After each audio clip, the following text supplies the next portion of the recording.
Hi, Internet. It's been a little bit since I've done a video where I'm just talking to the camera like this for the entire video, but I wanted to try something a little bit different. I wanted to do a philosophy video. Don't click off. This is kind of a departure from, it's still about video games, but it's not about, what I collected over the past week or a specific console. It's more about the collecting as a hobby, if you would. Collecting is a great thing, but you have to do it right. And by that I mean, when I first decided that I wanted to collect video games, I didn't really have a specific idea of how I wanted to collect it. I just knew I wanted to collect video games. I knew I wanted everything. And over the last, how long has it been? I started before COVID. So 5 years-ish. It's changed a lot in my philosophy for collecting. So I wanted to share that with you guys. So originally when I started collecting, I just wanted to collect whatever I could to collect. And I would go to game stores every day and I would buy games and such. And, yada yada yada, I amassed a large collection of games. And after a while, I kind of looked up and was like, why am I buying this stuff? Not that, I didn't want to buy that stuff, because, it's fun buying video games. And it's fun to play them.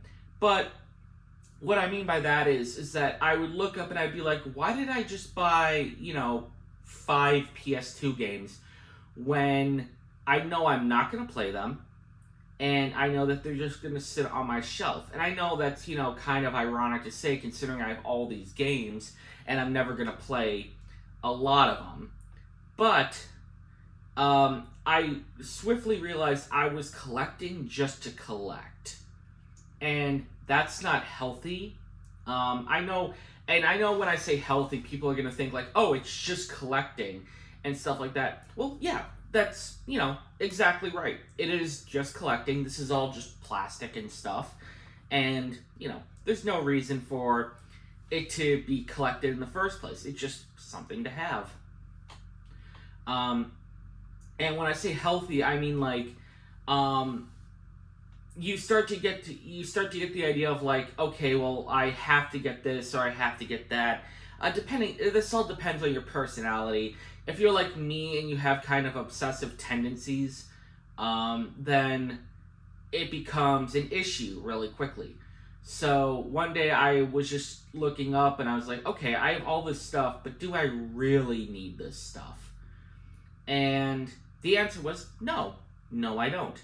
So if you'll notice, about a year and some change ago, I did a video where I sold half my collection. And that was actually one of the better things I could have done in the long run. That was a huge weight off my chest, and I didn't even realize it would be a weight off my chest until I sold the stuff. Now, at the time, I wasn't happy I was selling that stuff. But I did because financially it made sense, and it was in the long run the right thing to do. But at the time, I didn't like it. I didn't like the idea of getting rid of half of my collection and, all the N64s. Excuse me, something I thought I had and all that stuff. But I think it was a good thing in the long run. And that's the point of this video, is that collecting can be whatever you want it to be.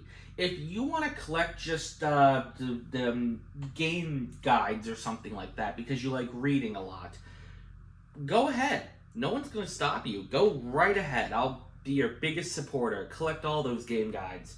If you want to collect only NES and Super Nintendo games, go ahead and do that. You don't have to have a collection like I have where you have a little bit of everything. But that's just how I collect. Collecting can be, I know this might sound a little weird, but just stick with me.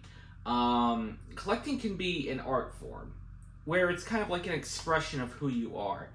And what's nice is that someone could buy literally everything I have for the exact same prices I paid, arrange them the exact same way, in the exact same layout, but it will not be the same collection because it's not their personality. They could have a whole different personality where they want to collect only the horror games or something like that.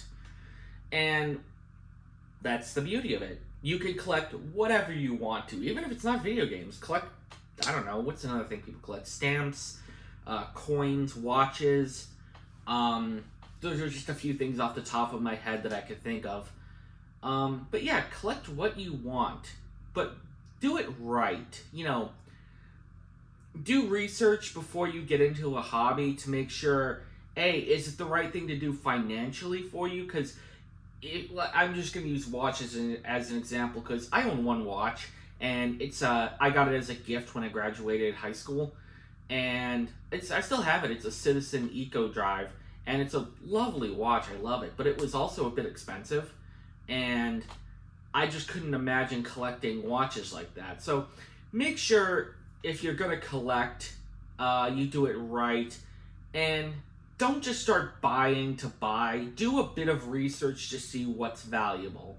That was my mistake in the beginning, was that I was just buying to buy, and then I looked up and realized, why do I have, all these systems that, I never find games for, I'm never going to touch. There's just no point in me having them. So, you get rid of them. At least with like the PS4, PS3, PS2, and PS1 games. I'm a big Sony guy, and PS5 now. That makes sense for me to collect. But, do research as to what you actually want to collect. Some people just want to have a small backlog of games to play, and that's perfectly fine. Not everyone needs 100 PS4 games like I have. So, anyways, this is just kind of like a little philosophy video onto my mindset for collecting. Don't go overboard. Collect what you want to collect. Do a little bit of research, and don't go overboard with it.